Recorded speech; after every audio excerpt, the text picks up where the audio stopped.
নমস্কার বন্ধুরা, আমার আরেকটি নতুন ভিডিওতে আপনাদের সবাইকে স্বাগত জানাচ্ছি।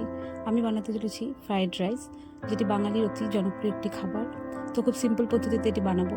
দেখুন, এখানে 1.5 কেজি চাল রয়েছে, যেটা ভালো করে ধুয়ে ঘন্টাখানেক ভিজিয়ে রাখবো। চালটা আমি বাসমতি নিয়েছি। এবার হাঁড়িতে জল দিয়ে দিয়েছি। জলটা গরম হলে সেখানে দিলাম নুন, আর দিয়েছি 1.5 চামচ মতো ভিনিগার, আর 1 চামচের মতো রিফাইন্ড অয়েল দিয়ে দিয়েছি। এখানে রয়েছে 4 রকমের ভেজিস: গাজর, ক্যাপসিকাম, বিনস, আর রয়েছে কড়াইশুঁটি। সবগুলো আমি একই রকম করে কেটে নিয়েছি দেখতে সুন্দর লাগার জন্য। এখানে রয়েছে লবঙ্গ, এলাচ, দারচিনি, তেজপাতা, গোলমরিচের গুঁড়ো এবং প্রয়োজন মতো 1 বাটি চিনি। প্লেটে রয়েছে কাজু এবং কিশমিশ। দেখতে পাচ্ছেন বন্ধুরা, হাঁড়ির জলটা গরম হয়ে এসেছে। এবার আমি ভেজানো চালগুলো দিয়ে দিচ্ছি হাঁড়িতে। গ্যাসের উপর কড়াই বসিয়ে দিয়েছি। কড়াই গরম হলে এখানে দিয়ে দেবো কিছু পরিমাণ তেল, এবং তেলের উপর দিয়ে দিব 3 চামচ ঘি।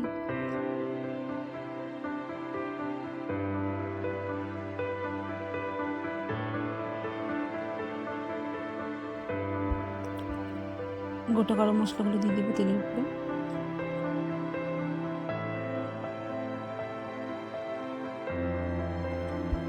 প্রথমে গাজর ও বিনসগুলোকে দিয়ে দিব, কারণ এগুলো ভাজতে একটু সময় নেয়।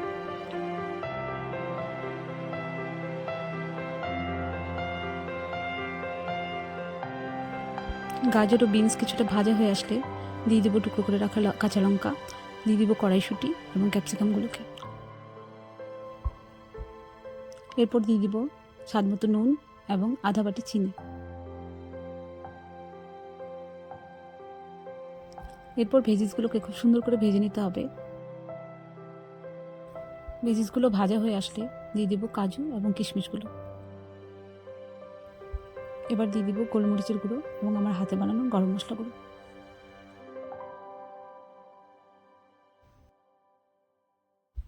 এবার একটি আলাদা পাত্র বসিয়ে সেখানে তেল আর ঘি দিয়ে দিচ্ছি 2-3টে এলাচ। ভাতটাকে 90% সিদ্ধ করে ঠান্ডা করে নিয়েছিলাম। এবার সেটাকে দিয়ে দিচ্ছি। স্বাদ মতো চিনি দিয়ে দিলাম। উল্টে পাল্টে ভাতগুলোকে ভালো করে ভেজে নেব। এরপর ভেজে রাখা ভেজিসগুলো দিয়ে দিচ্ছি এবং ভালো করে নেড়ে চেড়ে নেব। আমি এখানে আমার প্রয়োজন মতো ভেজিস নিয়েছি। আপনারা চাইলে কম বা বেশি আপনাদের প্রয়োজন মতো নিতে পারেন।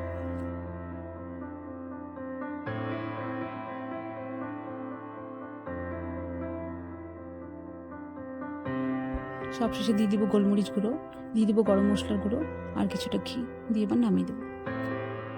এভাবে ফ্রাইড রাইস বানালে আপনাদের সবার আশা করি ভালো লাগবে। সেদিন আমার বাড়িতেও সবারই ভালো লেগেছিল। ভিডিওটি ভালো লেগে থাকলে ভিডিওটিতে লাইক করবেন, চ্যানেলটিকে সাবস্ক্রাইব করবেন।